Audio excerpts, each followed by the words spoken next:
Bismillahirrahmanirrahim. Assalamualaikum warahmatullahi wabarakatuh. Waalaikumsalam warahmatullahi wabarakatuh. Alhamdulillah, alhamdulillah, alhamdulillahirabbil alamin. Allahumma salli ala Sayyidina Muhammad wa ala ali Sayyidina Muhammad. Allahumma salli ala Sayyidina Muhammad wa ala ali Sayyidina Muhammad. Allahumma salli ala Sayyidina Muhammad wa ala ali Sayyidina Muhammad. Rabbi zidni ilma warzuqni fahma birahmatika ya arhamar rahimin. Bunda-bunda yang dirahmati Allah, apa kabar semuanya? Alhamdulillah, Masya Allah, la quwata illa billah. Alhamdulillah ala kulli hal. Alhamdulillah di pagi ini Allah izinkan kita semua ya, Masya Allah. Alhamdulillah, saya ngelihatnya Masya Allah. Saya pernah bermimpi ini Bun. Waktu itu awal-awal saya kenal sama Nabi Muhammad gitu ya. Awal-awal saya kenal dengan Sayyidah Fatimah. Bukan kenal secara zahir ya, kenal secara hati gitu ya. Masya Allah. Saya pernah bermimpi ada di satu majelis yang semua majelisnya itu berbusana hitam semua. Masya Allah. Jadi saya ngeliat tuh ya Allah kayak mimpi. Dan yang mengisi itu Sayyidah Fatimah. Masya Allah. Jadi saya tuh ya Allah. Mudah-mudahan ini pertanda buat kita semua. Allah golongkan kita dalam barisan wanita-wanita yang mendapatkan syafaat Nabi Muhammad SAW yang kelak di yaumil akhir di padang mahsyar ketika kita menyeberangi jembatan Sirat, kita ada di belakang Sayyidah Fatimah. Insyaallah amin, Allahumma amin. Insyaallah. Bunda-bunda yang dirahmati Allah, sebelumnya mari kita baca Al-Fatihah sama-sama untuk baginda Nabi Muhammad sallallahu alaihi wasallam. Ala hadihi wa ala kulli niyatin salihah wa ila hadratin Nabi Muhammadin sallallahu alaihi wasallam. Bismillahil Fatihah.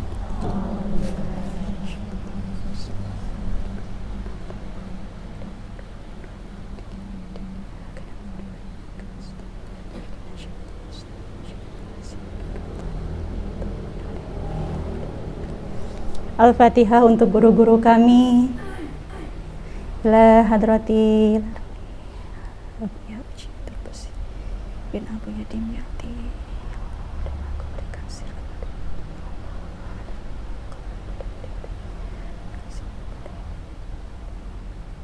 Al-Fatihah.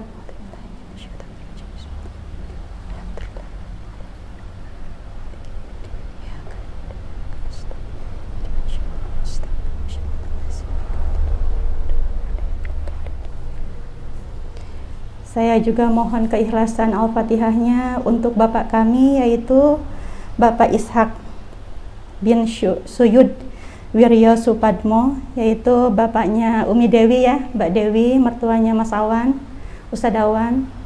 Mari kita sama-sama doakan beliau, mudah-mudahan beliau pulang kepada Allah Subhanahu wa Ta'ala dengan membawa banyak amal kebaikan. Mudah-mudahan Allah terima amal ibadah beliau, Allah gugurkan setiap dosa-dosa beliau, Allah rahmati kepulangan beliau, dan Allah beserta para malaikatnya menjemput jasad, menjemput ruhnya dan kembali kepada kehadirat Allah Subhanahu wa Ta'ala dalam keadaan Allah ridho kepada beliau. Al-Fatihah.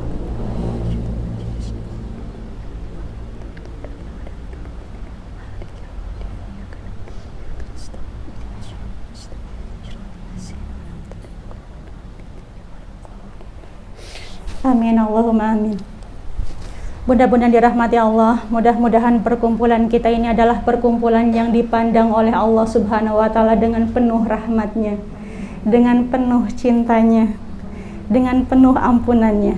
Dan mudah-mudahan insya Allah di sini itu hadir ribuan jutaan malaikat yang berdesakan Secara zahir tidak terlihat, tapi secara hakikat malaikat itu datang di sini menuhin tempat ini.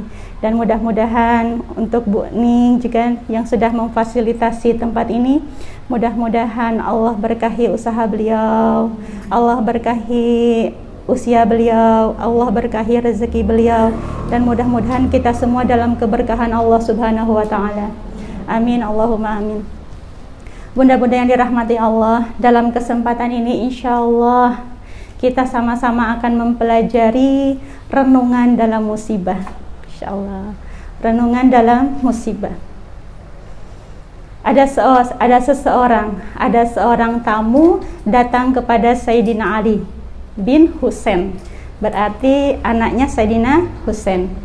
Sayyidina Husain itu anaknya Sayyidina Ali. Sayyidina Ali itu suaminya Sayyidah Fatimah. Sayyidah Fatimah putrinya Rasulullah. Berarti anaknya cucu Rasulullah gitu ya. Berarti apa namanya ya Bun ya? Cicit. Cicit ya. Ada seorang tamu datang ke rumah cicitnya Rasulullah sallallahu alaihi wasallam, yaitu Sayyidina Ali bin Husain. Bunda-bunda kalau tahu istilah thariqah gitu ya. Ini mayoritasnya kepada Sayyidina Husain. Kalau tahu istilah thariqah. Nah, bunda-bunda kita lanjut lagi. Datang seorang tamu ke rumahnya Sayyidina Ali bin Husain. Beliau ini, assalamualaikum, kata beliau. Halo, kata Sayyidina Ali. Waalaikumsalam, silahkan masuk. Sama Sayyidina Ali itu ya, Masya Allah, namanya cicitnya Rasulullah, penuh dengan kelembutan gitu. Ditanya, gimana Bapak, ada yang perlu kami bantu gitu. Kemudian tamu ini menjawab, ya Sayyid, saya tuh pengen curhat katanya. Oh silakan Bapak, ada apa? Kemudian dengan wajahnya yang sedih, tamu ini mulai bercerita. Ya Sayyid, saya ini seorang pedagang. Tetapi dagangan saya ini jarang sekali ada keuntungannya. Ya dikatakan pas-pasan juga iya. Tapi kalau ada untung sedikit itu nggak kelihatan katanya, nggak tahu habisnya kemana. Dan bahkan seringnya itu rugi, kata bapaknya. Dengan sedih, ya Sayyid, bagaimana ini? Nangis si bapak ini di depan Sayyid Ali bin Husain. Nangis, lama nangisnya. Ditungguin sama Sayyidina Ali. Kemudian beliau diam. Lalu beliau bilang lagi, ya Sayyid, selain aku ini seorang pedagang, saya ini seorang petani. Tetapi ya Sayyid, hasil pertanian saya ini tidak seperti petani-petani yang lain. Jadi hasilnya tuh nggak banyak. Ya kalau untuk di rumah cukup, sama sedikit saja buat dijual, insya Allah cukup. Tapi kalau dibandingin sama petani-petani yang lain, saya tuh jauh kalah hasil tani saya. Nangis lagi beliau ini di depan Sayyid Ali bin Husain. Didengerin lagi sama Sayyid Ali bin Husain ini. Kemudian beliau bilang lagi, curhat lagi. Ya Sayyid, selain saya ini pedagang, selain saya ini petani, saya juga punya beberapa unta yang biasa saya sewakan. Tetapi ya Sayyid, orang-orang menyewa unta saya itu kadang lama dikembalikan ke saya. Berarti ini bapak ini bukan sembarang orang ya, karena dia punya dagang, dia punya tani, lahan, dia juga punya beberapa unta. Berarti bukan seorang yang fakir, bukan seorang yang miskin, begitu kan ya. Tetapi ada saja keluhan manusia itu. Masya Allah, la ilaha illallah. Bapak ini nangis lagi lama sekali. Kemudian dia diam. Katanya Sayyid, terus gimana Pak? Ya begitulah Sayyid, kehidupan saya. Kok rasa-rasanya saya ini susah hidupnya, kata bapaknya tuh. Lalu kata Sayyidina Ali bin Husain, ya Bapak, kalau saja kita dikasih musibah sama Allah Subhanahu wa ta'ala, dikasih masalah sama Allah Subhanahu wa ta'ala, cukup 3 saja, kata Sayyidina Ali bin Husain. 3 saja. Yang mana kalau saja salah satu di antara tiga ini kita pandai mengambil pelajarannya, kita pandai mengambil ibrohnya, dan kita pandai menyikapinya, insya Allah kita akan selamat dunia dan akhirat. Kemudian tamunya tertegun, ya kayak ibu-ibu ini tertegun. Masya Allah. Lalu kata tamunya tuh, memang musibah apa Sayyid? Kata tamunya, yang pertama Bapak, katanya tadi itu, musibah yang pertama adalah musibah kehilangan umur. Musibah kehilangan umur. Kalau kita dikasih musibah kehilangan umur, lebih kita sedihi, lebih kita sedih, lebih kita prihatin, lebih kita sengsara daripada kehilangan dunia, maka orang-orang yang seperti ini termasuk orang-orang yang akan selamat di akhirat kelak. Masya Allah, bagaimana tidak Bun? Kita selalu memikirkan umur kita dipakai untuk apa umur kita, gitu kan ya. Tetapi kata Sayyidina Ali itu, tetapi yang saya lihat, yang saya dengar, kata Sayyidina Ali bin Husain, orang-orang zaman sekarang itu lebih sedih, lebih banyak dia menangis karena kehilangan dunia daripada dia kehilangan umur. Betul tidak Bun? Kita kehilangan dompet mulai stres Bun, padahal isinya 100.000 saja. Kita kehilangan HP takut, bukan main, takut isinya dibuka orang. Ya Allah ya Rabbi, kita kehilangan mobil setengah gila kita Bun, betul? Kita kehilangan motor, dipikir kenapa kok bisa hilang. Kalau anak kita yang ngehilangin, pasti kita nyalahin anak, dimarah-marahin anak, pasti kita ini setengah gila kalau kehilangan dunia. Tapi kalau kehilangan umur, kita belum tentu bisa menyadarinya. Betul tidak Bun? Mbak Romi sekarang usia berapa Mbak? Katakanlah 40 tahun ya. Walaupun masih seperti 19 tahun. Kita dikasih jatah usia sama Allah Subhanahu wa Ta'ala itu 50 tahun Bun. Sekarang usia kita 40 tahun. Berapa sisa usia kita berarti Bun? 10 tahun. 10 tahun. Sekarang kalau kita dikasih jatah waktu di dunia ini oleh Allah Subhanahu wa Ta'ala 60 tahun, dan sekarang usia kita 59, 11 bulan, 28 hari. Sisa waktu kita berapa Bun? Sehari atau 2 hari. Sisa usia kita di dunia sehari atau 2 hari. Katakanlah 2 hari. Katakanlah 2 hari. Apakah dengan 2 hari, modal 2 hari ini kita sudah siap bertemu dengan Allah Subhanahu wa Ta'ala? Rasa-rasanya belum ya Bun. Apakah dengan modal 2 hari ini kita sudah siap menghadapi sakaratul maut kita? Apakah dengan modal 2 hari itu kita sudah siap terbujur kaku lalu dikuburkan di alam kubur? Apakah dengan usia 2 hari ini, umur kita yang tersisa 2 hari ini, kita sudah siap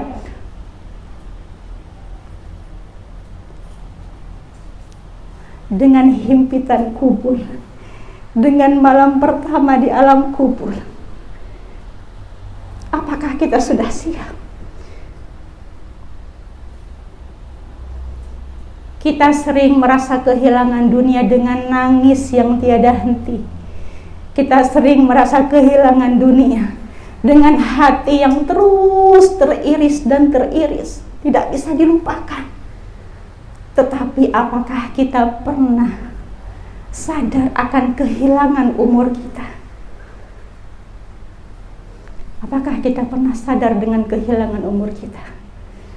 Tidak pernah sadar. Umur kita kemarin Bun, kita pakai untuk apa? Apakah umur kita kemarin dilalui kita, sama kita dilalui dengan banyaknya amal kebaikan untuk kita? sebagai bekal kita kembali kepada Allah Subhanahu wa taala? Apakah umur kita kemarin kita habiskan untuk banyak beramal dan beribadah yang dijamin bahwa Allah itu menerimanya? Apakah kita yakin? Ataukah bun umur kita kemarin itu kita habiskan dengan kemaksiatan dan kemaksiatan? Apakah kita sudah yakin bahwa umur kita yang kemarin itu sudah benar-benar bermanfaat dan menjadi tabungan kita kelak di akhirat? Ya Allah bun, apakah pernah terpikir sampai usia kita di titik usia kita saat ini, apakah kita pernah merenungi kehilangan umur itu seperti apa bun?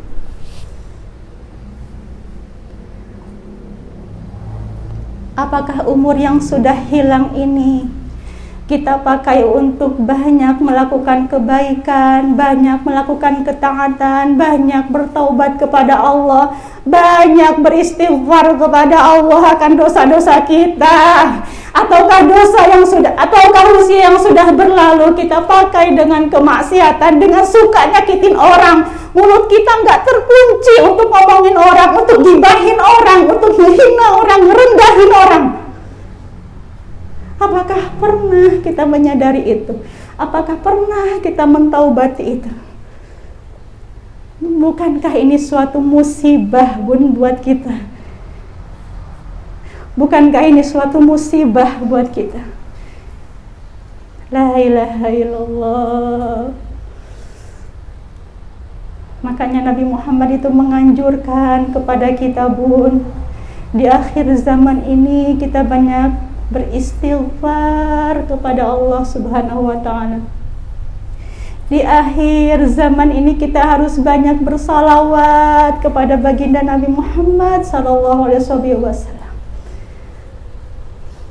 Tersiksa kalau kita jauh dari Nabi Muhammad, gelap kalau kita jauh dari cahayanya Nabi Muhammad. Capek kita di dunia kalau tidak kenal sama Nabi Muhammad bun. Capek kita di dunia ini, sudah capek. Di dunia kita tidak dapat bertemu dengan Nabi Muhammad. Masa iya kita di akhirat tidak punya cita-cita untuk ketemu sama Nabi Muhammad? Sudah lelah kita di dunia ini dengan segala huru-hara akhir zaman ini. Masa iya kita tidak mau berjumpa dengan Nabi Muhammad, berkumpul dengan Nabi Muhammad? La ilaha illallah.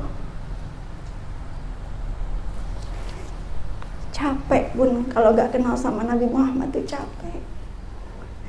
Batinnya capek, lelah, haus. Hidup gini-gini aja. Kita cuma 3 hari, kemarin, hari ini, sama besok harapan kita. Cuma 3 hari kita tinggal di dunia itu. Kemarin dipakai untuk apa kita, umur kita? Hari ini mau buat apa umur kita? Besok direncanakan untuk apa umur kita?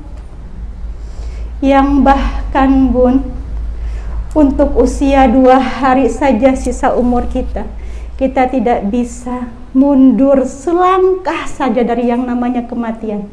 Betul tidak bun? Jangankan selangkah, untuk bisa mengucapkan illallah saja kita belum tentu bisa. Padahal hanya membutuhkan 1 detik illallah. Saat sakaratul maut datang menghampiri kita, kita bisa diizinkan sama Allah menyebut la ilaha, keburu meninggal. Ilallahnya belum sempat kita bilang, padahal cuma butuh 1 detik saja untuk melengkapi kalimah itu. Tapi siapa yang berani menjamin kita bisa mengucapkan la ilaha illallah dengan sempurna di saat sakaratul maut kita? Siapa yang bisa menjamin? Gak ada yang bisa menjamin. Maka minta sama Allah dari sekarang bun, dari sekarang kita minta supaya kita dimudahkan lisan kita saat sakaratul maut kita menyebut kata la ilaha illallah. La ilaha illallah. La ilaha illallah. Sempurna akhir hidup kita. Husnul khotimah akhir hidup kita, Bun. Tidak ada yang bisa menjamin husnul khotimah, Bun. Kita cuma minta sama Allah, cuma bisa minta sama Allah.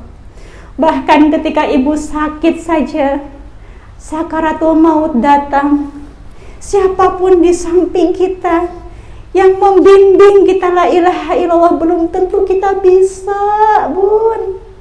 Apalagi di samping kita gak ada siapa-siapa.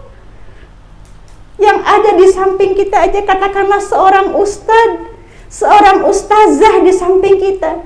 Tetapi ketika Allah tidak berkehendak, lisan kita terakhir mengucapkan namanya, tertutup semuanya, Bun.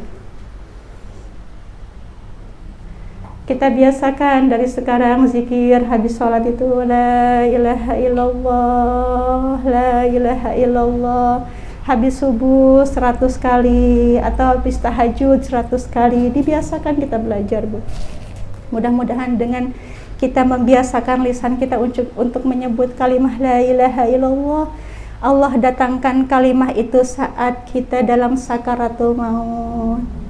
Kita melihat kalimah itu, lalu lisan kita dimudahkan oleh Allah untuk mengucapkannya, dibimbing, Bun. Saat sakaratul maut itu semuanya yang ada di samping kita tidak melihat apa yang gaib yang kita lihat. Ada yang meninggalnya tersenyum karena dia melihat surga, keindahan surga. Ada yang meninggalnya tersenyum karena dia melihat ada Nabi Muhammad. Ada yang meninggalnya ketakutan karena dia melihat malaikat yang memaksa dia untuk ya Allah, tidak bisa kita bayangkan la ilaha illallah. Itu harus menjadi PR muhasabah untuk kita, pelajaran untuk kita. Kita sekarang dikasih sisa umur seperti ini, berapa lagi kita tidak tahu. Mari kita manfaatkan untuk hal-hal yang diridhoi oleh Allah Subhanahu wa ta'ala. Dan mudah-mudahan dengan kita duduk bersama di majelis ini, Allah berikan kepada kita semua hidayah dan taufiknya, sehingga Allah bimbing kita semua untuk dalam ridhonya Allah Subhanahu wa ta'ala. Amin, Allahumma amin. Insyaallah. Bunda-bunda yang dirahmati Allah, untuk perkara dunia, jika kita kehilangan dunia, Bun, maka misalnya kita 15 tahun yang lalu kehilangan motor misalnya gitu ya, sampai detik ini pun masih ingat. Ada nggak yang kayak gitu? Kita kehilangan apa gitu, misalnya 20 tahun yang lalu kehilangan kendaraan atau kehilangan dompet atau kehilangan uang atau kehilangan ATM. Sampai sekarang kita masih ingat gitu, ingat aja masalah dunia itu. Kalau kita hilang, saya aja masih ingat, Bun. Saya juga masih ingat itu, nggak tahu tahun berapa, tapi saya pernah pengalaman punya sepeda waktu itu, punya sepeda, senang sekali punya sepeda perempuan itu ya, namanya sepeda apa? Jengki apa ya? Yang perempuan itu ya, sepeda perempuan. Saya waktu itu senangnya tuh karena bisa beli sendiri gitu. Alhamdulillah, sepedanya tuh ada kuncinya, tuh saya ingat kan. Terus ada sennya gitu, unik sepedanya tuh. Nah itu belum, kayaknya baru 3 hari saya beli sepeda itu, dipinjem sama Mas Adi itu, sama suami itu dipinjem ke angkringan, malam-malam itu dipinjem. Beliau ke angkringan beli nasi gitu ya. Pas di angkringan itu, Bun, ada TV-nya. Ya Allah, di angkringan itu ada TV-nya. Dan yang di setel itu sepak bola. Ya namanya laki-laki ya, yang kalau udah sepak bola tuh kayaknya hilang semuanya. Ingatannya tuh hilang gitu, fokus ke sepak bola. Dan subhanallah lebih indahnya tuh gol gitu kan. Katanya tuh gol. Jadi seneng minta ampun. Jadi pulang itu suami saya tuh jalan kaki. Sepedanya ditinggal di angkringan itu, dia jalan kaki dengan perasaan seneng bahwa yang didukungnya itu dapat gol gitu, alhamdulillah gitu. Selang 2 hari apa 3 hari saya ingat sepeda saya kok nggak ada. La ilaha illallah. Terus saya ingat, oh Terakhir tuh malam-malamnya dipakai sama Abi ya gitu. Sampai saya baru ingat, astagfirullahaladzim, iya Mi, Abi tinggal di angkringan. La ilaha illallah. Sampai saya itu udah gak ada lagi, yang udah 3 hari. La ilaha illallah. Itu urusan dunia itu saya ingat Bun. Ya Allah, urusan dunia itu ingat. Urusan dunia itu ingat. Walaupun udah kejadiannya puluhan tahun yang lalu, saya masih ingat. Tetapi urusan dosa-dosa kita yang kemarin saja, saya nggak tahu apakah ada dosa lisan ini yang menyakitin orang, saya nggak tahu. Dan kalaupun saya tahu, mungkin saya pura-pura nggak ingat aja. Atau sekarang di status, misalnya kan model status sekarang kan ya. Ataukah status kita itu menyinggung perasaan orang, saya juga nggak tahu. Dikasih tahu mungkin kalau ada yang ngasih tahu, saya jadi ingat. Karena nggak ada yang ngasih tahu, saya jadi nggak ingat. Walaupun setiap status kita tuh nggak diniatkan untuk orang, jangan diniatkan untuk menyinggung perasaan orang, untuk diri sendiri aja, insyaallah, untuk diri sendiri aja sebagai nasihat diri. Itulah urusan dunia.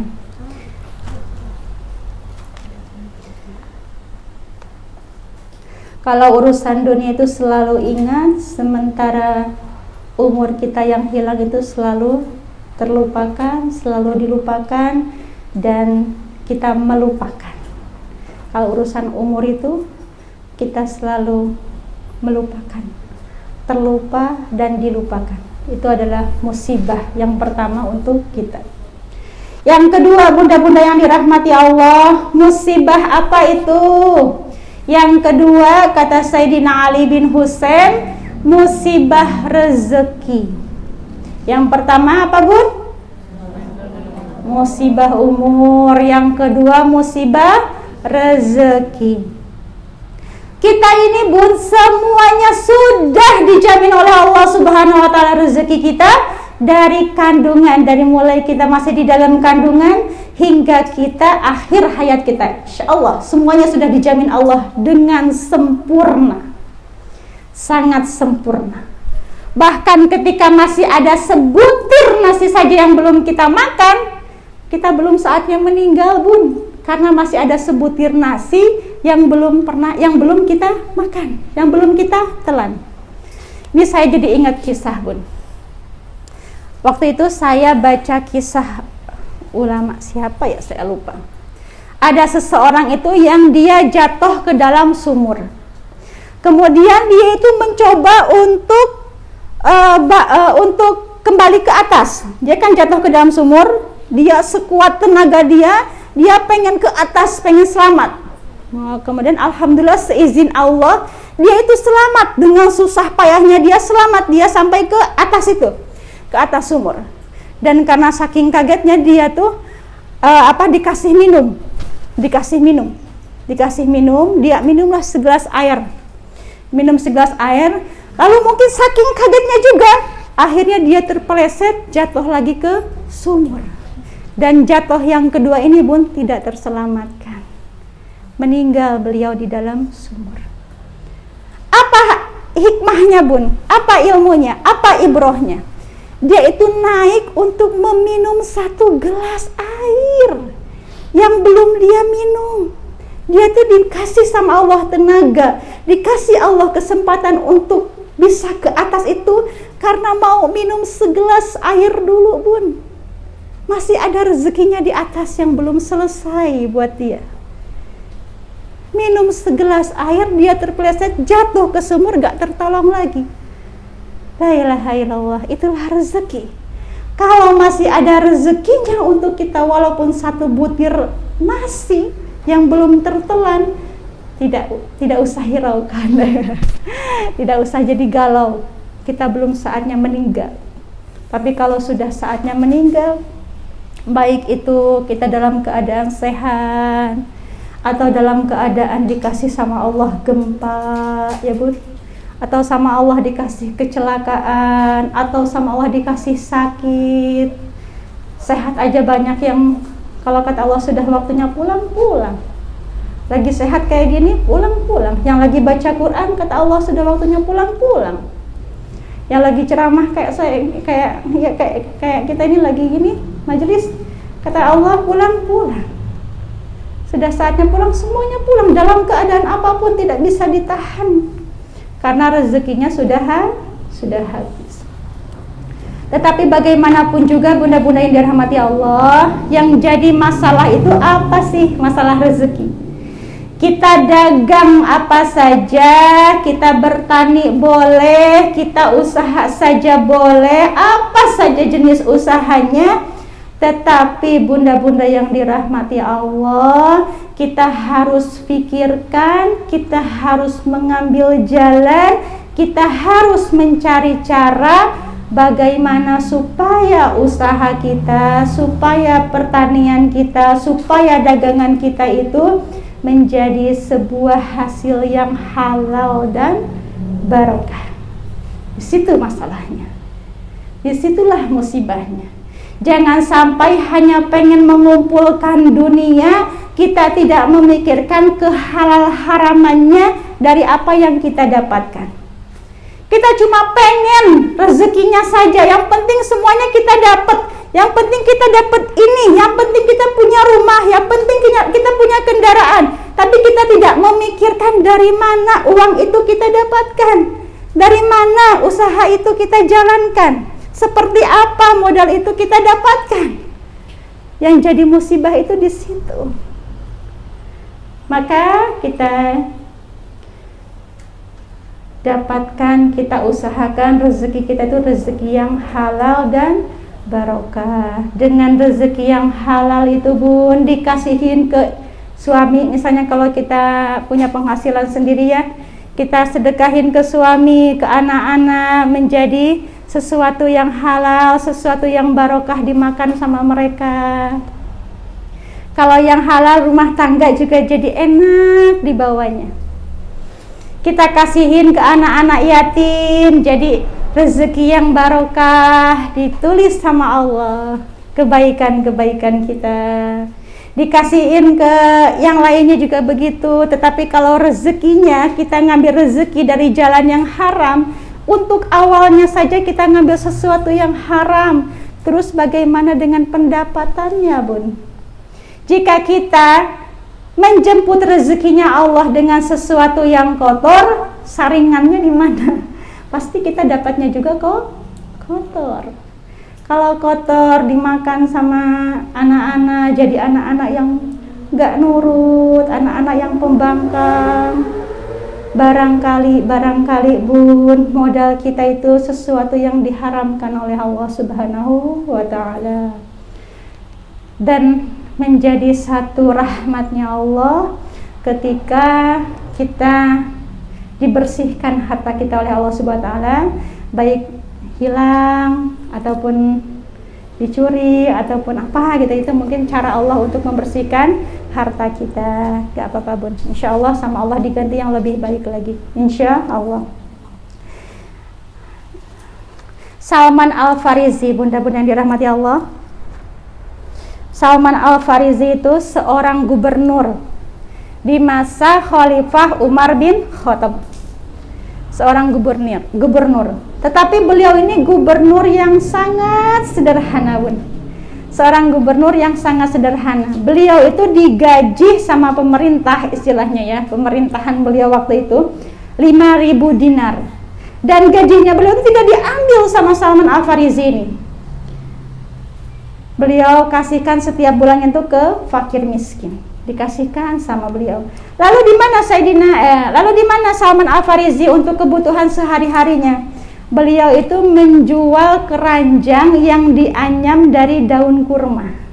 Masya Allah, untuk kebutuhan beliau sehari-hari itu beliau menjual keranjang yang terbuat dari daun Masya Allah, dari daun kurma. Satu ketika beliau jalan-jalan ke pasar. Ini Salman Al-Farisi. Salman Al-Farisi ini jalan-jalan ke pasar, dan saking sederhananya penampilan beliau, Salman Al-Farisi ini dikira sama seorang musafir beliau itu seorang fakir miskin. Lalu sama musafir itu diminta tolong, hei, tolong dong bawain barang-barang saya. Oh, keranjangnya banyak seorang musafir. Karena dikasih ini ya, satu keranjang banyak. Dibawain tuh sama Salman Al-Farisi, ditolongin, dibawain gitu. Nah, ketika ada yang kenal sama beliau, ada yang nyapa, "Assalamualaikum Amir." "Waalaikumsalam," kata Salman Al-Farisi itu. Terus yang mulai nih, seorang musafir nih, "Kok Amir? Siapa ini orang?" Nah, jalan lagi nih musafir sama Salman Al-Farisi nih. Disapa lagi, "Assalamualaikum Amir." "Waalaikumsalam," gitu ya. Pemimpin gitu ya. Amir itu pemimpin. "Waalaikumsalam." Tambah bingung lagi nih musafir. Yang ketiga kalinya ketemu lagi sama orang. "Assalamualaikum ya Amir. Saya aja ya Amir yang bawakan barang-barang ini." "Oh, tidak usah. Terus si musafir ini karena saking bingungnya, dia bertanya sama orang itu, "Assalamualaikum, maaf, Anda kenal sama orang ini yang bawa barang-barangku ini?" "Masa Anda nggak kenal?" "Saya nggak kenal," katanya. Beliau itu seorang amir, Salman Al-Farisi. Wah, kagetnya musafir. "Astagfirullahaladzim ya Tuhan, maafkan saya Tuhan, saya aja yang bawa ya Tuhan barang-barang saya, maafkan saya sudah lancang, saya sudah tidak sopan sama Tuhan," kata seorang musafir ini. Lalu kata Salman Al-Farisi, tidak usah, izinkan saya untuk menyelesaikan tugas saya." Dia bawa keranjangnya sang musafir ini, Insya Allah, padahal seorang amir, seorang pemimpin, la ilaha illallah. Pernah karena Salman Al-Farisi ini penampilannya sangat sederhana, bajunya cuma punya 2 bun, yang dipakai sama yang dicuci. Terus rumahnya juga sangat sederhana sekali, dan perabot-perabot rumahnya juga sangat sederhana. Sehingga beliau itu diadukan sama masyarakat itu ke Amirul Mukminin, yaitu Umar bin Khattab waktu itu. "Wahai Amirul Mukminin, kami mau mengadukan gubernur kami, yaitu Salman Al-Farisi. Bagaimana? Adakah keluhan kalian?" "Iya ya Amirul Mukminin." "Ya Amirul, gubernur kami ini ya Amirul Mukminin, beliau ini terlalu sederhana, pakaiannya itu aja," katanya tuh. Sehingga kami tuh ngerasa tidak enak dengan beliau. Terus rumahnya beliau juga ya jauh dari yang namanya layak gitu ya.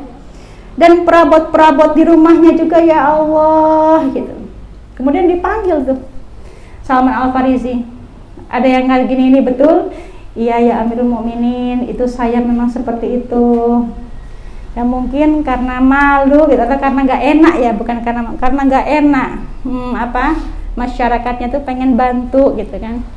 Katanya Salman Al-Farisi, "Jangan ya Amir, ketika engkau memberikan amanah kepada saya akan rakyat-rakyat saya, insya Allah saya pegang amanah itu. Tetapi ketika urusan pribadi saya, biarkan menjadi urusan saya." Insya Allah, luar biasa. Ditanya sama Amirul Mukminin Umar bin Khattab, "Kalau boleh saya tahu, kenapa kamu memilih seperti itu?" Kemudian Salman Al-Farisi menjawab, "Yang pertama, saya tidak mau dikatakan tidak mengikuti Nabi Muhammad. Dulu ketika saya mengikut dengan Nabi Muhammad, pakaian Nabi Muhammad itu ya seperti saya ini. Saya tidak pernah melihat Nabi Muhammad pakai baju yang bagus-bagus, baju yang halus-halus. Saya nggak pernah melihat beliau pakai baju-baju bagus. Ketika saya tanya kepada baginda Nabi Muhammad SAW, ya Rasulullah, kenapa engkau pakai baju yang seperti ini? Ketika jawabannya Rasulullah waktu itu, katanya beliau sedang bernostalgia sama Nabi Muhammad. Ya Salman, jangan engkau terlalu menikmati dunia. Gak lama kita tinggal di dunia itu. Apalagi urusan pakaian seperti ini. Kalau kamu pengen pakaian yang bagus, kalau kamu pengen pakaian yang mewah, nanti kita pakai di surga, kata Nabi Muhammad kepada Salman Al-Farisi. Masya Allah, luar biasa. Terus urusan rumah saya, kalau saya mau, tidak perlu saya dapat bantuan. Insya Allah saya bisa bikin rumah yang lebih baik lagi, kata Salman. Dan urusan perabot saya, makanan saya, kalau saya mau beli perabot tinggal saya jalan-jalan ke pasar saja, katanya Salman tuh. Tetapi tidak seperti itu ya Amirul Mukminin, percuma, kata Salman tuh, kita pakai piring yang bagus, piring yang terbuat dari emas, katakanlah makanannya itu makanan basi, apa enak. Lebih baik pakai piring yang biasa saja, katakanlah ya, kalau kita gambarkan aja, piring yang mahal tetapi nasinya nasi basi 5 hari, kira-kira ketelan nggak Bun? Enggak ya. Dibanding dengan mangkok dan terbuat dari batok gitu ya, terbuat dari batong, tetapi yang dihidangkan itu sop mawo, kira-kira lebih segar mana? Masya Allah, lebih segar yang dari batok daripada dari piring emas, piring mahal, piring kaca gitu. Tetapi makanan yang dihidangkan makanan yang basi, kata Salman, itu tidak perlu. Itu hanya sekedar menjadi kesombongan kita saja. Yang penting itu isinya, yang penting itu makanannya, keberkahannya, kata Salman. Masya Allah. Dan itu pun dicontohkan juga oleh Sayyidina Umar bin Khattab. Beliau juga seorang pemimpin, seorang Amirul Mukminin yang sangat sederhana. Dan beliau juga sama seperti itu. Pernah diminta sama rakyatnya itu untuk berpakaian yang bagus, untuk memiliki rumah yang bagus, untuk hidangan dan perabot-perabot yang bagus. Pernah Amirul Mukminin juga sama seperti itu. Tetapi mereka yang dilihat siapa? Nabi Muhammad sallallahu alaihi wasallam. Masya Allah. Bunda-bunda yang dirahmati Allah, pernah satu ketika, ini kan di zaman Nabi Muhammad ya, ini di zaman kita sekarang, tapi beliau sudah meninggal. Itu Al-Maghfurah Abu Ya'uci Turtusi. Beliau seorang pemimpin pondok di Cilongok, Banten, Al-Istiqlaliyah. Masya Allah, beliau tuh Bun, kalau ada jamaah gitu kan, biasa kalau jamaah kan suka pengen ngasih gitu ya, pengen ngasih. Masya Allah, ini luar biasanya beliau tuh. Ada yang ngasih, saya pengen ngasih ke Abuya, tapi gimana ya, terus tanya, boleh nggak ngasih ke Abuya? Oh boleh, banyak kok yang ngasih, katanya begitu. Tetapi katanya tuh, Abuya itu tahu mana uang halal dan mana uang haram. Biasanya kalau ada uang yang kotor, Abuya nggak mau nerima gitu. Deg-degan ini orang, wah uangku ini gimana ya statusnya gitu, apa halal apa haram gitu kan. Nah dicoba sama temennya nih, sama orang ini, dicoba datengin ke Abuya, selesai majelis datengin Abuya, ngasih Abuya uang. Yang lain sama-sama gitu kan, ada yang ngasih nggak tahu berapa amplop gitu kan sama Abuya, ada yang ini diterima. Nah giliran dia salamin juga Abuya, ngasih amplop ke Abuya, sama Abuya dilempar, astagfirullahaladzim. Dia tuh sempat kaget, la ilaha illallah. Terus kesini dia tuh baru menyadari kalau uang itu tuh uang pemberian dari temannya yang memang kurang dalam kehalalannya, kurang. Ya Allah, Masya Allah. Itu ulama kita tuh tahu yang mana halal, yang mana haram. Karena seorang ulama tuh harus hati-hati dengan pemberian-pemberian itu. Karena apa Bun? Seorang guru, seorang ulama tuh pengen ilmunya berkah gitu kan ya, apalagi punya santri banyak gitu kan, pengen ilmunya itu berkah, pengen doanya itu mustajab, begitu kan Bun ya, pengen doanya itu mustajab.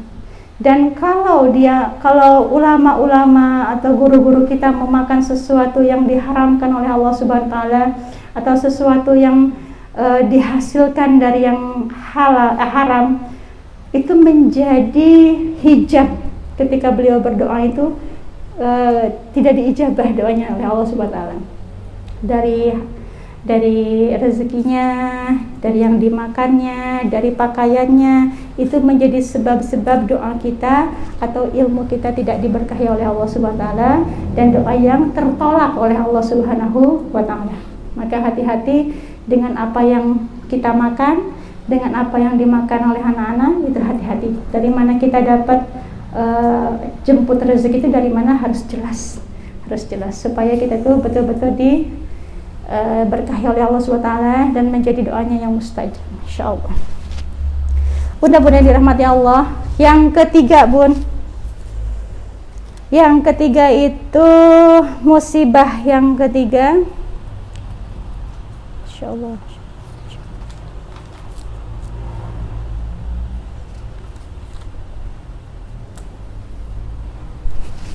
Yang ketiga, musibah dari urusan-urusan kita.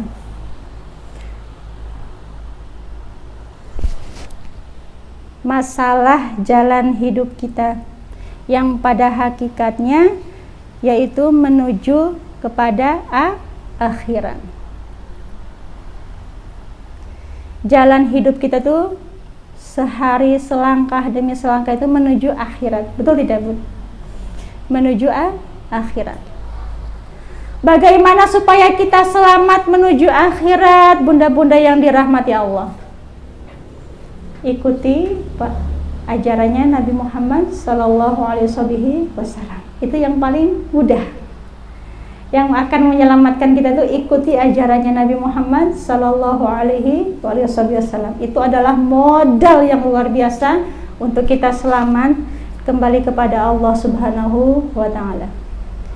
Kita belajar ngikutin sunnah-sunnah beliau yang kecil-kecil saja. Misalnya ke kamar mandi pakai kaki kiri, masuk kamar mandi gitu kan. Baca doa, keluar kamar mandi kaki kanan. Kemudian makan tangan kanan, jangan tangan kiri. Kita kenalkan semuanya Nabi Muhammad. Termasuk kepada anak-anak kita juga kenalkan kepada Nabi Muhammad. Anak kita yang kecil makan biasanya kalau anak kecil itu suka kiri dulu ya. Sama kita, Dek jangan tangan kiri, dipindah tangan kanan, karena Nabi Muhammad juga tangan kanan makannya. Dikenalkan dengan Nabi Muhammad.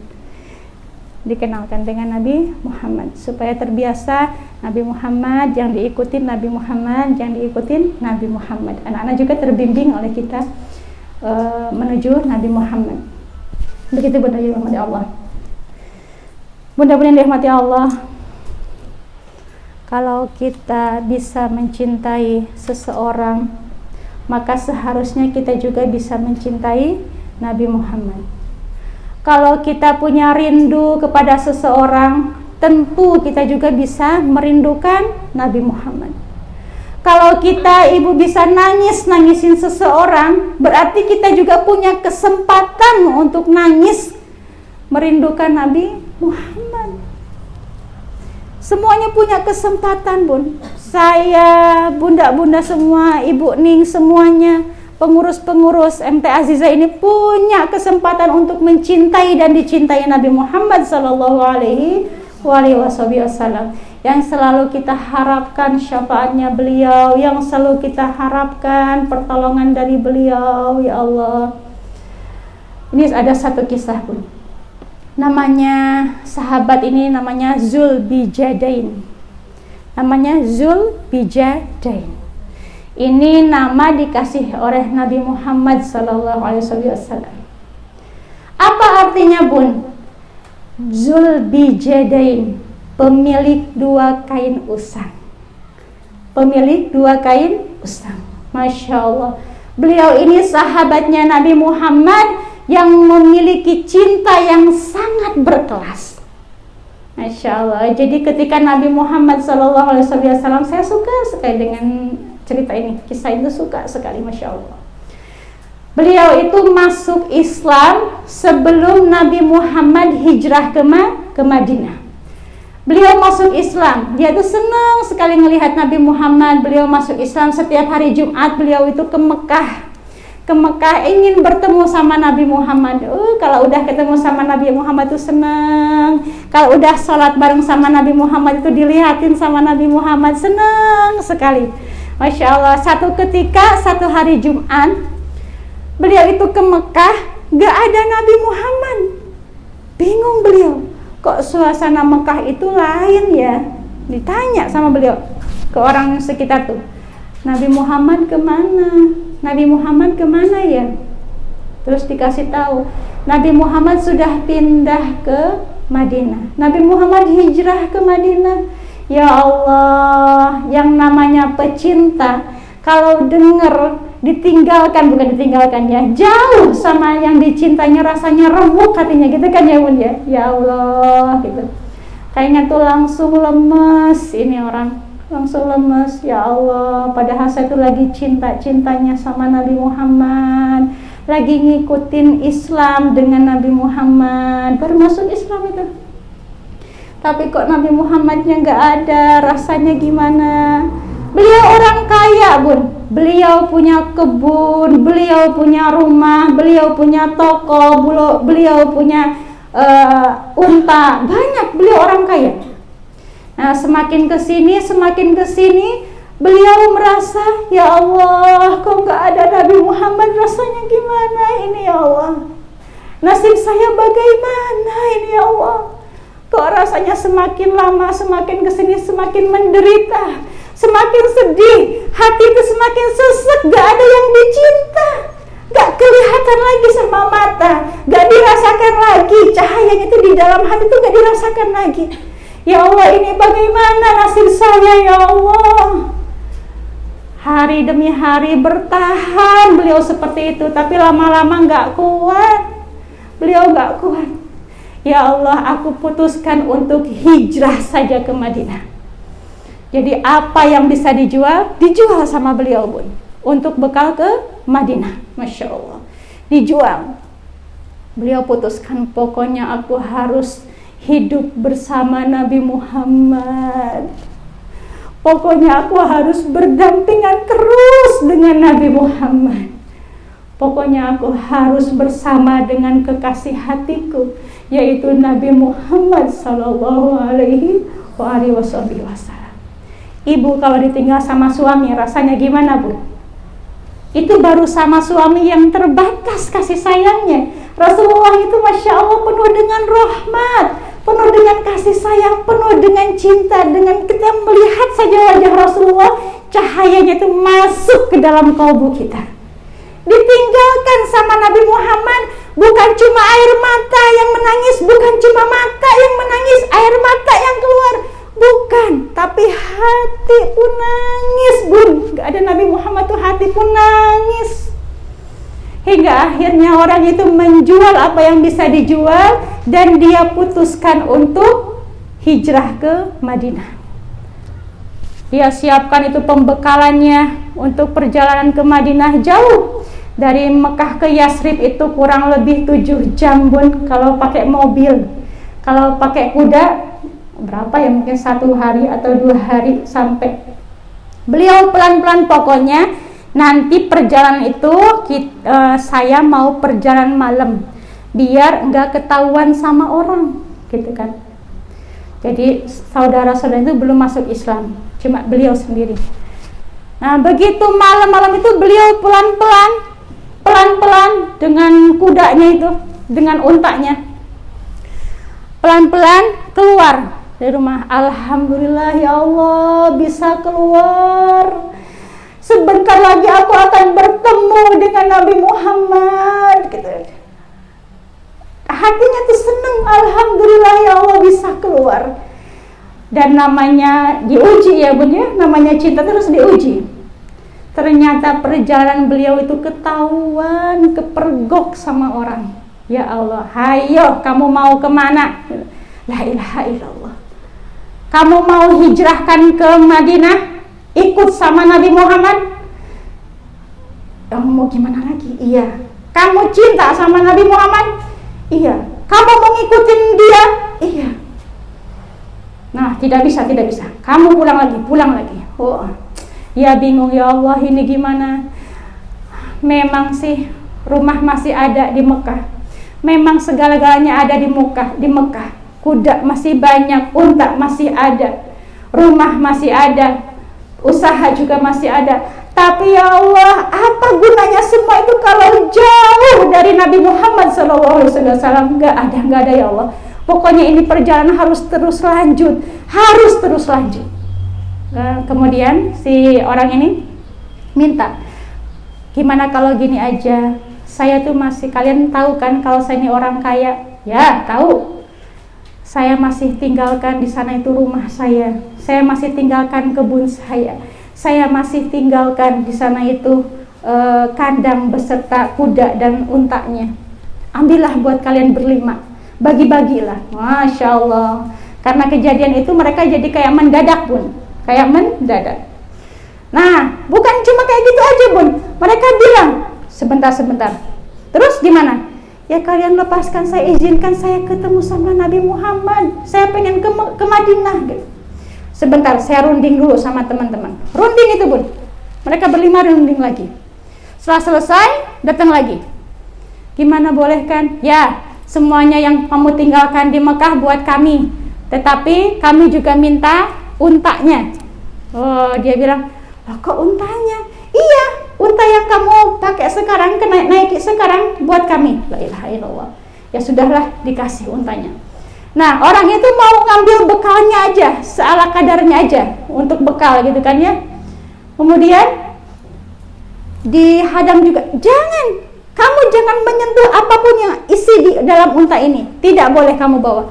Nah terus, ya sudah, kamu gitu aja kalau memang benar-benar kamu pengen ke Madinah. La ilaha illallah. Ya sudahlah kalau gitu, saya gak apa-apa.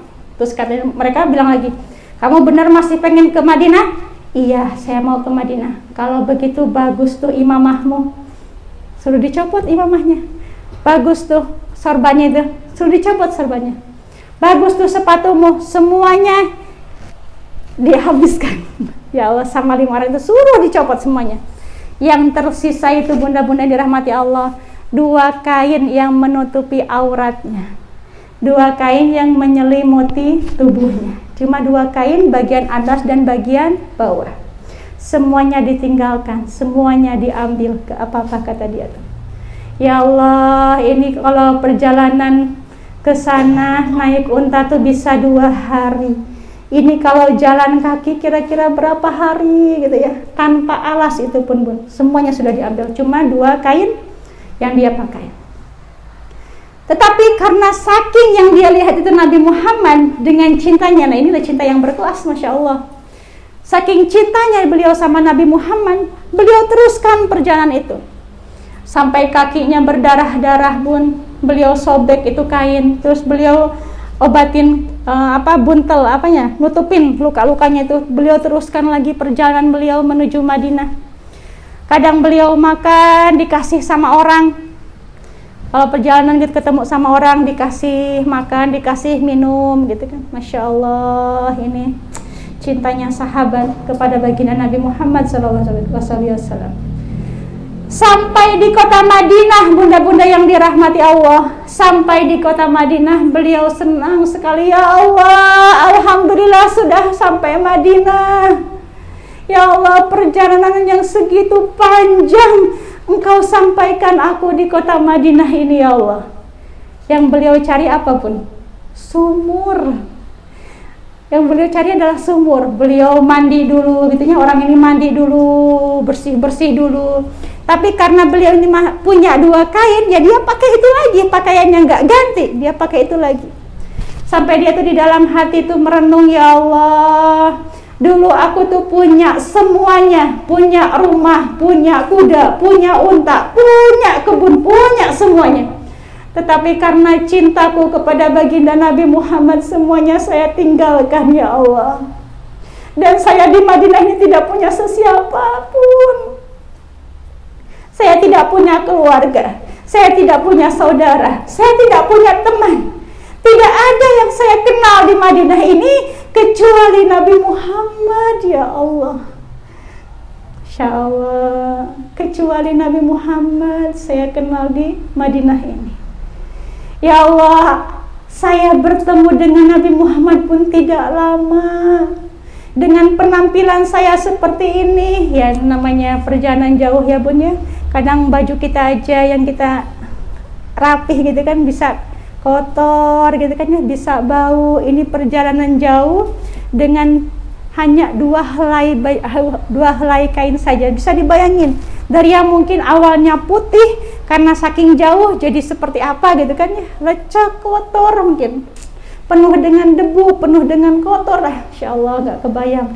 Jenggotnya juga sudah nggak kebayang itu, kumisnya sudah nggak teratur, rambutnya juga ya Allah, rupanya Ya Allah, apakah Nabi Muhammad bisa mengenali saya? Kata dia. Dengan keadaan saya seperti ini, apakah Nabi Muhammad bisa mengenali saya? Insya Allah. Sedih dia.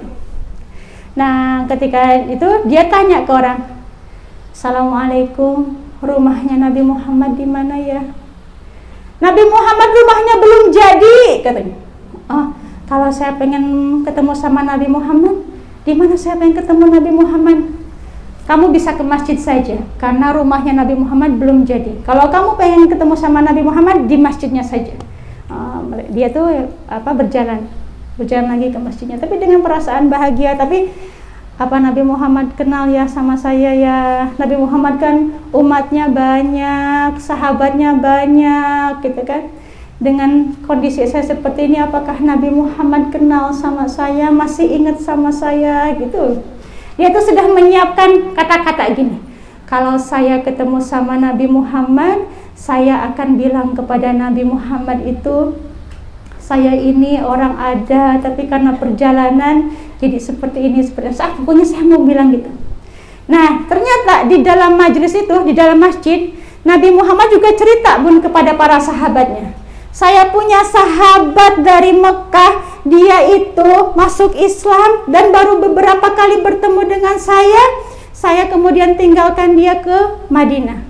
Tetapi dia sudah berjalan ke sini dengan menjual semua yang dia punya. Diceritakan sama Nabi Muhammad kepada sahabat-sahabat yang lain, diceritakan. Nabi Muhammad sudah tahu, padahal saat itu nggak ada WA, nggak ada apa-apa gitu kan ya. Sudah tahu Nabi Muhammad.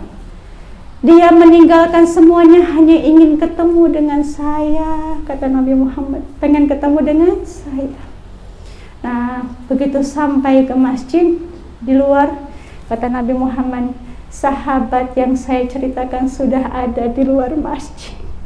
Insya Allah, sahabat yang saya ceritakan sudah ada di luar masjid. Nah, kemudian dia sudah mau masuk, Nabi Muhammad itu berdiri dan jalan cepat menyambut kedatangan beliau. Nabi Muhammad jalan cepat. Dia pun melihat Nabi Muhammad cepat. Nabi Muhammad setengah berlari. Dia berlari dan Masya Allah Bun, lagi kumpulan kayak gitu, sahabat itu membelah safnya. Jadi terbelah sebagai jalan untuk Nabi Muhammad dan orang itu gitu kan ya. Nabi Muhammad cuma jalan cepat, setengah berlari. Dia pun berlari menuju Nabi Muhammad. Setelah bertemu, dia memeluk Nabi Muhammad, ya Rasulullah. Dipeluknya Nabi Muhammad dengan kenceng, sekencang-kencangnya. Ya Rasulullah, ya Rasulullah, saya datang ke sini meninggalkan dunia saya. Saya datang ke sini karena cinta saya kepadamu ya Rasulullah. Saya datang ke sini karena rindu saya kepadamu ya Rasulullah. Sama Rasulullah dipeluk, saya sudah tahu. Katanya Rasulullah, ahlan wa sahlan ya Zul Bijadain. Selamat datang wahai pemilik dua kain usang, katanya Nabi Muhammad. Selamat datang wahai pemilik dua kain usang.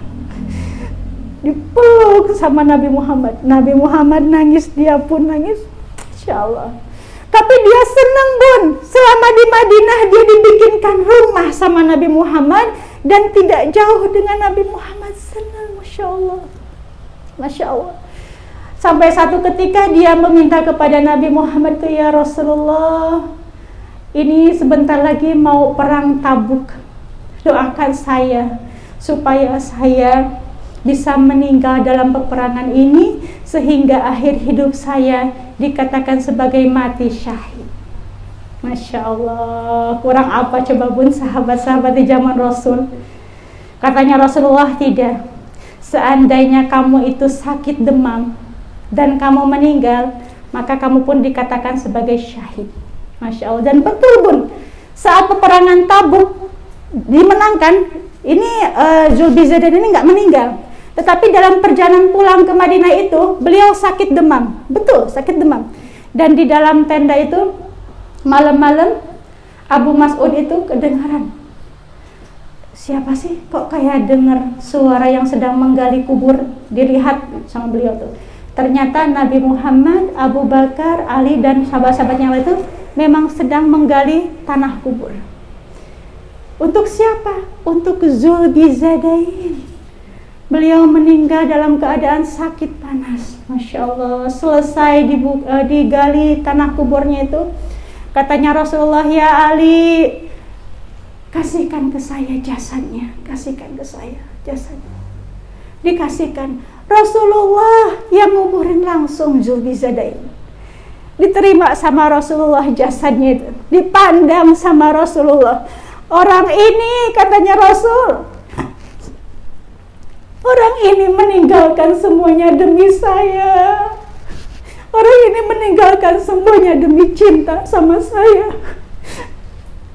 Sama Rasulullah diselesaikan. Kemudian Rasulullah berdoa, dan doa ini yang menjadi semua sahabat itu iri. Apa doanya Rasul? Ya Allah, aku ridho kepadanya, aku cinta kepadanya ya Allah. Ya Allah, maka cintailah dia, ridhoilah dia, ridhoilah kepulangannya. Doanya Rasul. Ya Allah, saya Muhammad ibni Abdillah telah ridho kepadanya ya Allah. Saya Muhammad ibni Abdillah sangat mencintainya ya Allah, maka ridhoilah kepulangannya. Masya Allah. Pun kalau kita pulang menghadap Allah, meninggal dalam keadaan suami kita ridho sama kita, kira-kira kita dapat bahagia apa enggak? Dapat bahagia, Bun. Kalau kita pulang dengan keadaan ibu kita ridho dengan kita, kira-kira kita bahagia gak, Bun? Bahagia. Apalagi yang ridho ini adalah Nabi Muhammad. Apalagi yang ridho ini adalah Nabi Muhammad. Apalagi yang ridho ini adalah Nabi Muhammad. Sehingga para sahabat itu iri dengan Zulbizadain. Ya Allah, seandainya aku saja yang jadi Zulbizadain, pasti aku akan sangat bahagia. Sudah dikuburkan langsung oleh Nabi Muhammad, sudah dikuburkan dengan ridhonya Nabi Muhammad, sudah dikuburkan dengan cintanya Nabi Muhammad. Apalagi yang kurang kecuali kebahagiaan dan surga tingkatan manapun yang ya Allah dia pantas bahkan untuk bersanding dengan Nabi Muhammad di surganya Allah Subhanahu wa taala. Dia sangat pantas, insyaallah. Ini adalah renungan untuk kita, Bun, untuk kita bahwa ada musibah untuk diri kita sendiri yang harus kita ini ambil pelajarannya, yang harus kita ini ambil ibrahnya, yang harus kita ini tahu cara bagaimana kita menyikapinya. Mungkin begitu ya, Bun, ya. Oke. Mudah-mudahan apa yang kita pelajari saat ini dipahamkan oleh Allah Subhanahu wa taala, sehingga kita pulang ke rumah masing-masing membawa keberkahan dari Allah Subhanahu wa taala, membawa iman yang baru, membawa kecintaan yang baru kepada baginda Nabi Muhammad, yang insya Allah ujungnya itu akan sampai kepada Allah Subhanahu wa taala. Saya ada pertanyaan atau gimana? Nggak ada, ke doa. Monggo yang mau bertanya dipersilahkan. Oh, bunda-bunda yang mau bertanya, oke, dari sini.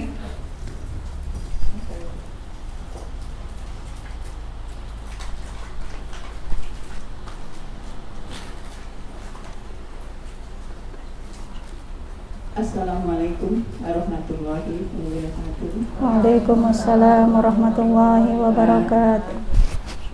Itu saja, Bunda ingin bertanya, kalau menurut kita yang pelajarin dari tadi, nampaknya kita kan berpedoman dari Rasulullah Subhanahu wa taala. Rasulullah sallallahu alaihi wasallam.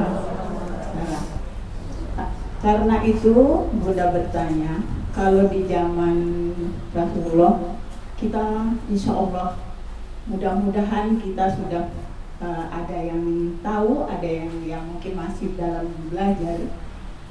Bunda ingin tanyakan, di zaman milenial atau zaman akhir ini, bagi kita sendiri yang masih hidup, seperti terjadinya musibah Cianjur itu, apa kiat-kiat kita sebagai muslimah untuk merenungkan untuk musibah ini? Terima kasih. Saya ucap kepada Ustazah mohon penjelasannya. Amin. Waalaikumsalam warahmatullahi wabarakatuh. Bunda yang dirahmati Allah, semoga Allah memuliakan Bunda di dunia wal akhirah. Amin, Allahumma amin. Terus terang, saya kalau masalah Cianjur ini, saya sedih ya. Karena bagaimanapun juga Cianjur adalah kota kelahiran saya. Saya asli dari Cianjur. Dan yang saya kenal itu waktu saya kecil, Cianjur itu adalah kota kecil yang sederhana. Dan penduduk-penduduknya orang-orang Cianjur itu orang-orang yang ramah. Orang-orang yang polos. Yang saya tahu seperti itu. Bahkan yang saya ingat sampai sekarang bahwa Cianjur itu memiliki logo atau slogan Gerbang Marhamah. Gerbang Marhamah. Sampai saya masih ingat sampai sekarang tuh ada nyanyinya itu. Nyanyinya kayak gini pun. Gerbang Marhamah itu semboyan kami, berakhlakul karimah jadi jati diri. Demi Cianjur yang sangat kita cintai, harapan jaya dunia akhirat nanti. Insya Allah. Itu apa slogannya Cianjur? Gerbang Marhamah. Gerbang Marhamah, berakhlakul karimah. Dan yang saya tahu itu Cianjur itu setiap bulannya kalau nggak salah itu suka ada majelis, dan di situ terkumpul sangat banyak orang yang berkumpul di situ. Dekat Masjid Agung itu kan ada alunnya, di situ banyak sekali, masya Allah. Yang saya tahu dulu tuh seperti itu. Tetapi dengan bergantinya zaman, saya sempat sedih juga karena jangankan generasi muda, remaja-remaja Cianjur saat ini itu memang sangat jauh dari cahayanya Nabi Muhammad.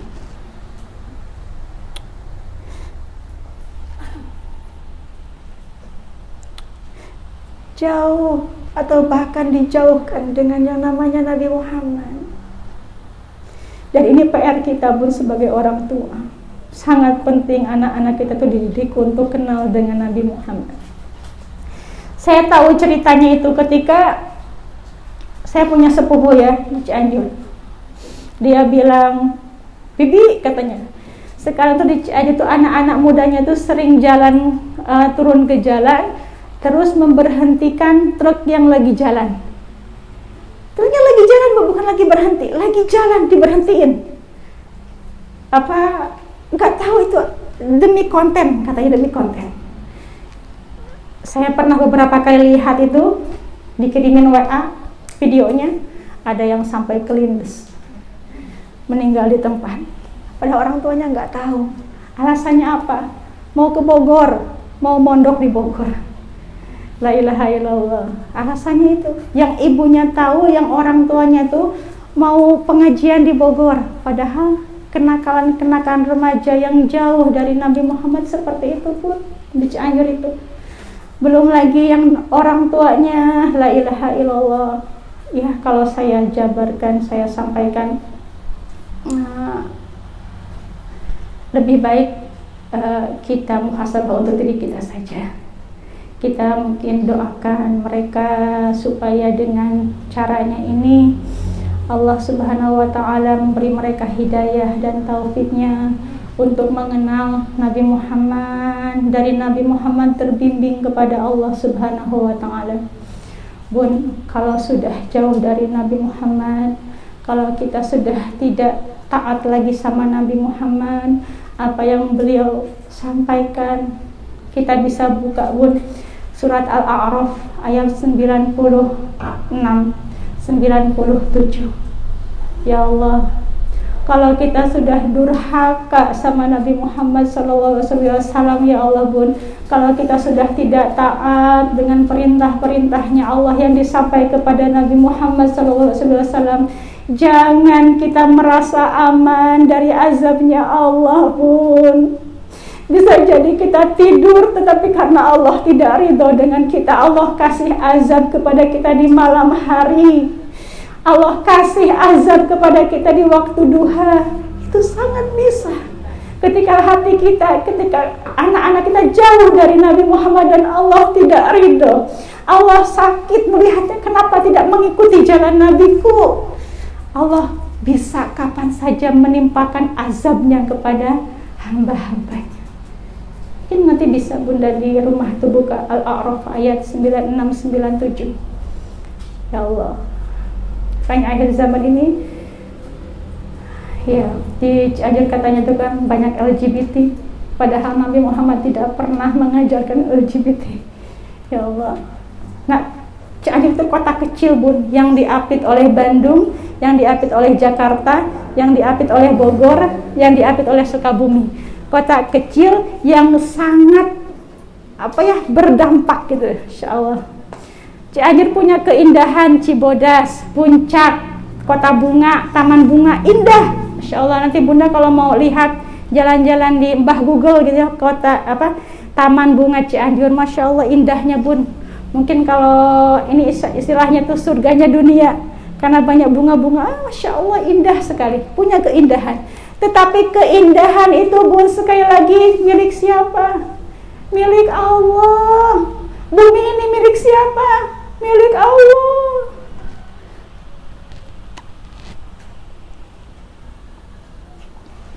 Keindahan alam itu semuanya milik Allah. Jika kita pakai keindahan-keindahannya Allah untuk maksiat kepada Allah, untuk mengingkari ajarannya Nabi Muhammad, maka tunggulah azabku, kata Allah. Pedih. Iya, mungkin yang ngelakuin dosa itu 1-2 orang atau banyak komunitas, beberapa komunitas yang melakukan kemaksiatan dosa itu. Iya, memang banyak, tidak semua yang melakukan itu. Tetapi Bun, istilahnya satu majelis ini ada saja yang 1 orang, mohon maaf, buang angin, kira-kira semuanya kecium gak baunya. Seperti itulah Bun. 1 komunitas, 2 komunitas lahir di Cianjur yang entah itu siapa anggotanya, tetapi karena komunitas yang dilaknat oleh Allah Subhanahu wa Ta'ala, orang-orang yang tidak berdosa juga kebagian azabnya, kebagian juga gempanya, kebagian juga banjirnya. Maka kalau kita dinasehatin Bun, dibilangin, diingetin sama teman kita, cepet istighfar. Oh iya, salah. Oh iya, salah. Jangan sampai kita nih jadi orang yang zolim dan menzolimi. Kita yang melakukan dosanya, anak kita yang kena juga, pasangan kita yang kena juga, saudara-saudara kita yang kena juga. Jangan sampai seperti itu. Seperti halnya dalam majelis ini, kumpulnya banyak, tapi yang keluarin anginnya tuh 1 orang, pasti kecium semua baunya. Siapa ini semuanya? Pasti semuanya kecium. Nyium, semuanya nyium, walaupun nggak tahu siapa pelakunya. Begitu. Insyaallah, ya ambil hikmahnya aja Bunda. Mudah-mudahan kita sebagai orang tua, kita sebagai nenek, kita sebagai anak, saat ini bisa untuk lebih dekat kepada baginda Nabi Muhammad SAW. Dan jangan dipikir Bun, saya menyampaikan tentang Nabi Muhammad, bukan saya menduakan Allah, tidak Bun. Coba beritahu saya Bun, kalau Bunda berpikiran, kalau saya mengajak kepada Bunda-Bunda menduakan Allah, siapa yang menjadi pecinta-pecinta bagi Nabi Muhammad, pecinta-pecintanya Nabi Muhammad yang dia tidak kenal Allah, siapa? Gak ada Bun. Orang yang mencintai Nabi Muhammad itu menjadi pintu dia untuk kenal dengan Allah Subhanahu wa Ta'ala. Orang yang memiliki cinta kepada Nabi Muhammad itu menjadi tangga buat dia untuk sampai sampai kepada Allah Subhanahu wa Ta'ala. Bunda mau dengan cara apa kenal sama Allah? Bunda mau lewat apa Bunda sama kenal sama Allah sampai kepada Allah? Salatnya Bunda belum tentu diterima. Sedekahnya Bunda belum tentu. Hatinya Bunda itu belum tentu bersih. Masih ada riya, masih ada pengen dilihat, masih ada pengen dipuji. Belum tentu amal-amal kita itu sampai mengantarkan kita kepada Allah Subhanahu wa Ta'ala. Bunda bisa baca Quran, dari siapa Al-Quran itu berasal? Allah, Malaikat Jibril, Nabi Muhammad. Adakah sesuatu yang tentang Allah tidak turun kepada Nabi Muhammad? Bahkan perkumpulan kita saat ini bukankah sudah dicontohkan juga bersama Nabi Muhammad? Nabi Muhammad sering berkumpul dengan para sahabatnya di masjid. Betul tidak, Bun? Nabi Muhammad yang mencontohkan semuanya. Al-Quran itu adalah wahyu Allah yang tertulis, sementara Nabi Muhammad itu adalah sesuatu yang Allah sampaikan berupa zahirnya. Lihat Nabi Muhammad, lihat bagaimana keindahan beliau, lihat bagaimana rahmatnya, kasih sayangnya Nabi Muhammad. Apakah beliau pernah membenci seseorang? Tidak pernah membenci. Bahkan orang kafir saja datang ke rumahnya beliau hamparkan sorbannya yang paling indah untuk alas duduk. Masya Allah, Nabi Muhammad. Bagaimana bisa kita mengatakan bahwa dengan Nabi Muhammad kita mencintai Nabi Muhammad, kita mendoakan Allah? Tidak, Bun. Nabi Muhammad saja makhluknya Allah yang sempurna, yang Allah ciptakan dengan sempurna, memiliki rasa kasih sayang yang begitu hebat sampai kepada kita saat ini walaupun kita tidak melihat beliau. Apatah lagi kasih sayang Allah kepada kita, Bun. Masya Allah, kita melihat Nabi saja penuh dengan rahmat, apalagi Allah yang maha rahmat. Begitu Bun.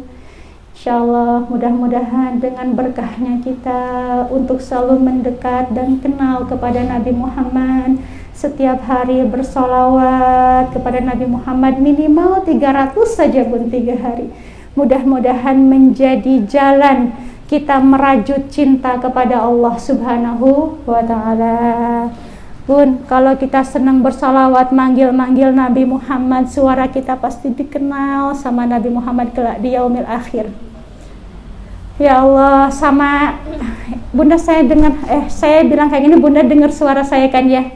Nanti walaupun saya pakai niqab di luar, Bunda dengar suara saya, ada tuh Teh Nia ya. Kok tahu suaranya? Masya Allah.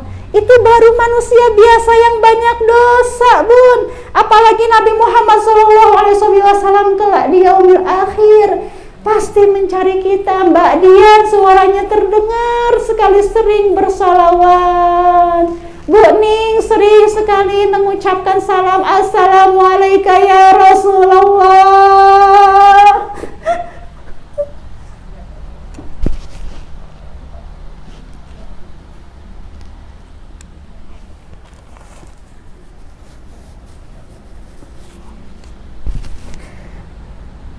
Terdengar sama Nabi Muhammad.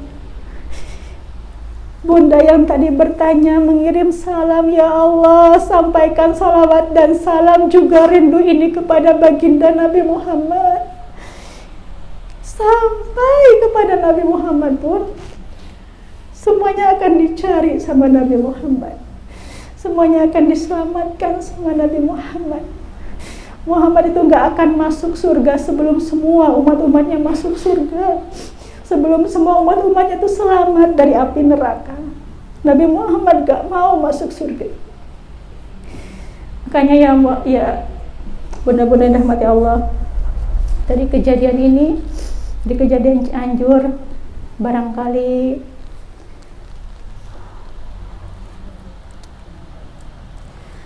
kita bisa ambil bagaimana caranya supaya kita bisa memperbaiki diri, minimal diri sendiri saja dulu. Insya Allah dekatkan dengan Nabi Muhammad, tambah salawatnya kepada baginda Nabi Muhammad. Dengan salawat itu akan memancar cahaya, dari cahaya itu akan memancar kepada pasangan kita, anak-anak kita, dijamin Bu, insya Allah pasti memancar kepada rumah tangga kita. Insya Allah semuanya selamat di dunia wal akhirah. Begitu Bunda yang dirahmati Allah. Saya mohon maaf ya barangkali ada bahasa yang kurang nyaman diterima, saya mohon maaf. Doa. Oke. Kita tutup dengan doa yang mudah-mudahan dirahmati Allah.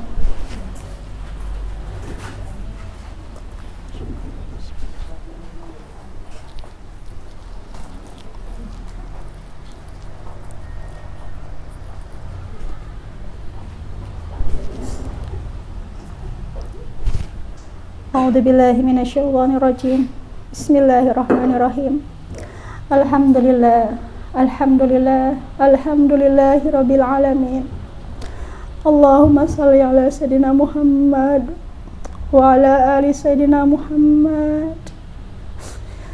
Allahumma shalli ala sayyidina Muhammad wa ala ali sayyidina Muhammad. Ya Allah, Engkau karuniakan kepada kami mata, ya Allah, mata untuk melihat, ya Allah, yang pada hakikatnya, ya Allah, Engkau sebetulnya menyuruh kami untuk senantiasa melihat kalam-Mu, ya Allah, melihat Al-Quran-Mu, ya Allah, melihat kekuasaan-Mu, ya Allah.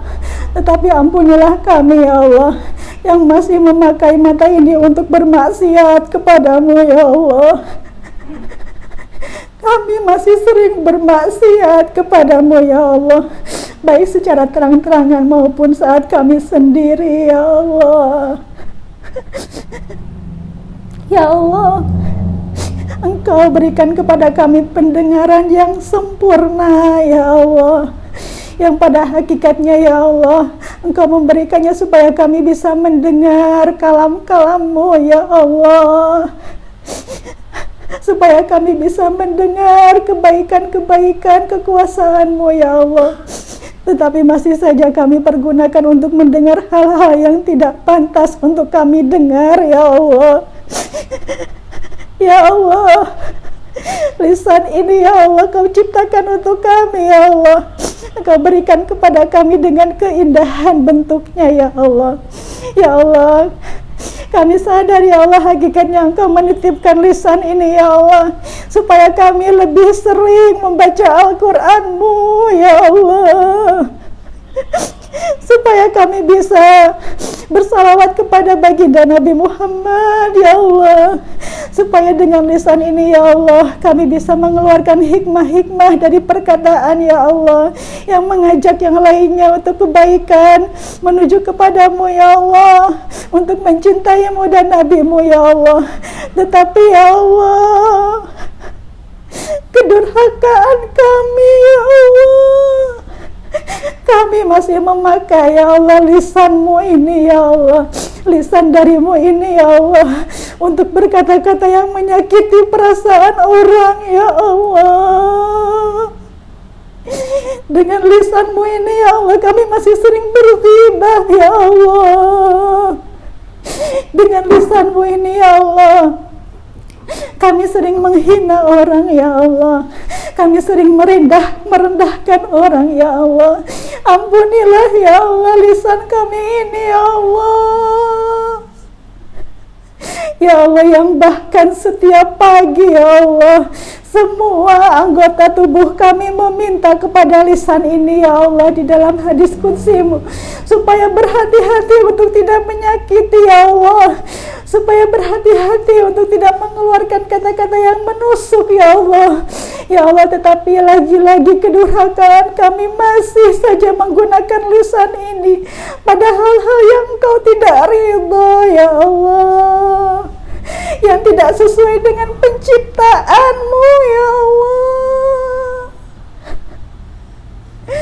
Ya Allah, Engkau ciptakan tangan kami yang indah lengkap dengan jari jemarinya yang cantik, ya Allah, yang pada hakikatnya, ya Allah, Engkau meminta kami untuk senantiasa memberi kepada fakir miskin, anak yatim, tetangga-tetangga kami, ya Allah.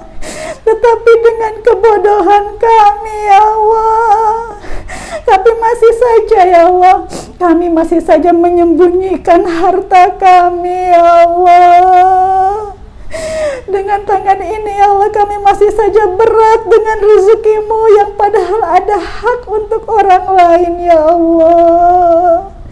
Ampuni tangan kami ini ya Allah, yang masih banyak bermaksiat kepadamu ya Allah, yang seharusnya tangan ini ya Allah menjadi sarana untuk menyenangkan hamba-hambamu yang lainnya ya Allah, dengan pemberianmu yang kau titipkan kepada kami ya Allah.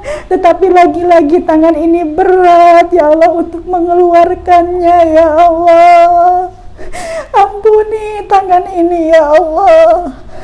Ya Allah, ampuni kaki ini ya Allah, yang kau ciptakan dengan kesempurnaannya ya Allah, yang pada hakikatnya engkau meminta kepada kami untuk menggunakan kaki ini menuju-Mu ya Allah, menuju tempat-tempat yang kau ridhoi ya Allah.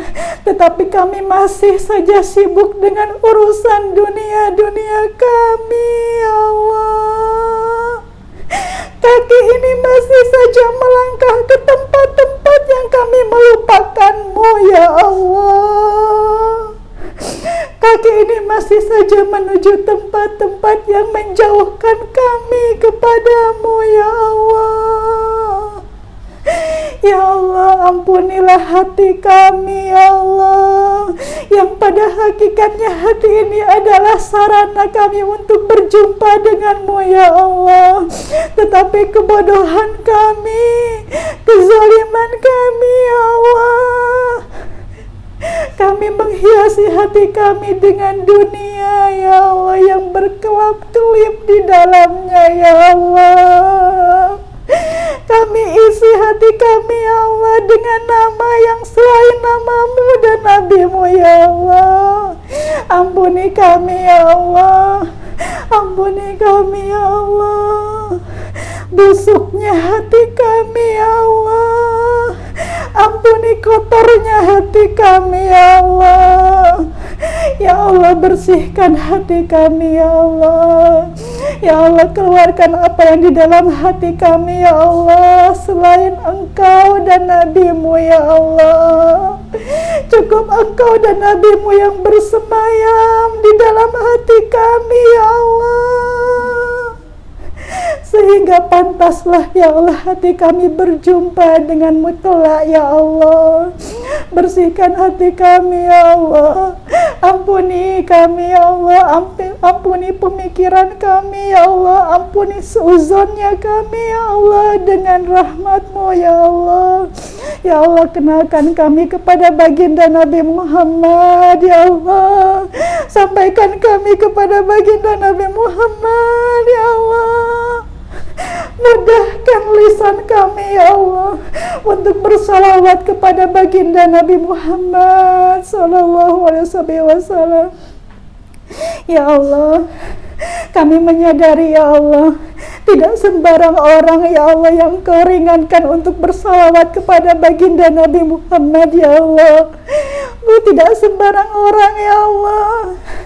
Ya Allah, kami yang hina ini ya Allah, dengan rahmat-Mu ya Allah, tolonglah kami ya Allah untuk diringankan lisan kami menyebut nama kekasih-Mu ya Allah, untuk senantiasa bersalawat kepada kekasih-Mu baginda Nabi Muhammad sallallahu alaihi wasallam. Allahumma salli ala Sayyidina Muhammad wa ala ali Sayyidina Muhammad. Assalamu alayka ya Rasulullah. Assalamu alayka ya Rasulullah. Assalamu alayka ya Rasulullah. Ya Rasulullah, kami adalah umat-Mu ya Rasul. Ya Rasulullah, kami merindukan-Mu ya Rasulullah. Ya Allah, sampaikan salawat kami kepada baginda Nabi Muhammad sallallahu alaihi wasallam. Ya Allah, izinkan kami ya Allah berjumpa dengan Nabi Muhammad ya Allah, di dunia ini dan di akhirat kelak ya Allah. Izinkan kami berjumpa dengan Nabi Muhammad walaupun dalam batas mimpi kami ya Allah. Tapi sungguh ya Allah, perjumpaan dengan Nabi Muhammad, ya Allah, keindahannya, kenikmatannya lebih daripada kami menikmati dunia ini, ya Allah. Ya Allah, izinkan kami, ya Allah, sampai kepada baginda Nabi Muhammad, ya Allah. Izinkan hati kami sampai kepada baginda Nabi Muhammad, ya Allah. Ya Allah, berkahilah kami, ya Allah, yang menuntut ilmu-Mu, ya Allah. Jadikan ilmu ini, ya Allah, ilmu yang Kau hujani dengan rahmat-Mu, ya Allah. Berikan kepada kami semua pemahaman, kefahaman, ya Allah, memahami ilmu-Mu, ya Allah. Bimbing kami semua, ya Allah. Ya Allah, yang sedang sakit, ya Allah, dengan rahmat-Mu, sehatkan beliau-beliau, ya Allah. Yang sedang punya masalah, dengan rahmat-Mu, ya Allah, angkat permasalahannya, ya Allah. Yang terlilit dengan rezeki-Mu, ya Allah, ampuni dosa-dosa kami semua, ya Allah. Dan lapangkan kembali, mudahkan kembali kami dalam menjemput rezeki-Mu, ya Allah. Ya Allah, jangan Kau haramkan kami dari hidayah-Mu, ya Allah. Jangan Kau haramkan kami dari hidayah-Mu, ya Allah. Jangan Kau haramkan kami dari hidayah-Mu, ya Allah. Kami gelap, tidak bisa apa-apa tanpa-Mu, ya Allah. Ya Allah, berkahi hidup kami, berkahi rumah tangga kami, ya Allah. Ampuni, ya Allah, kaum muslimin wal muslimat.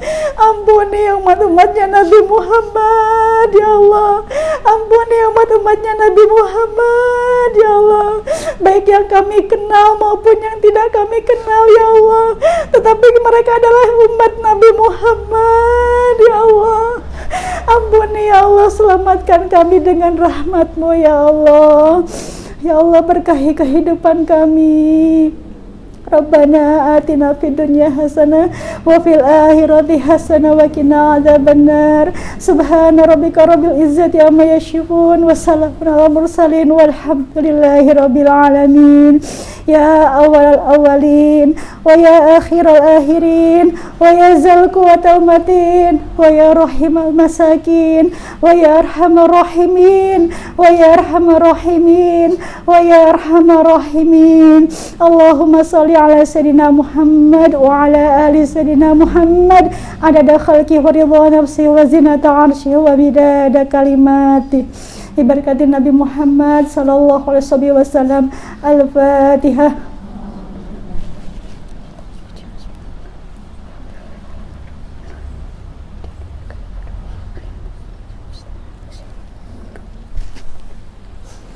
Alhamdulillahirrahmanirrahim, ya Allah Bunda.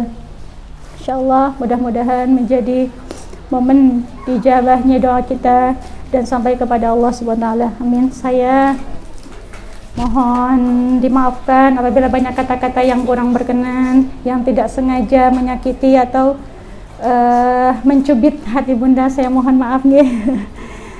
Dan saya tetap sangat berharap doa dari Bunda-Bunda semua untuk kami, untuk saya, untuk suami, untuk keluarga saya.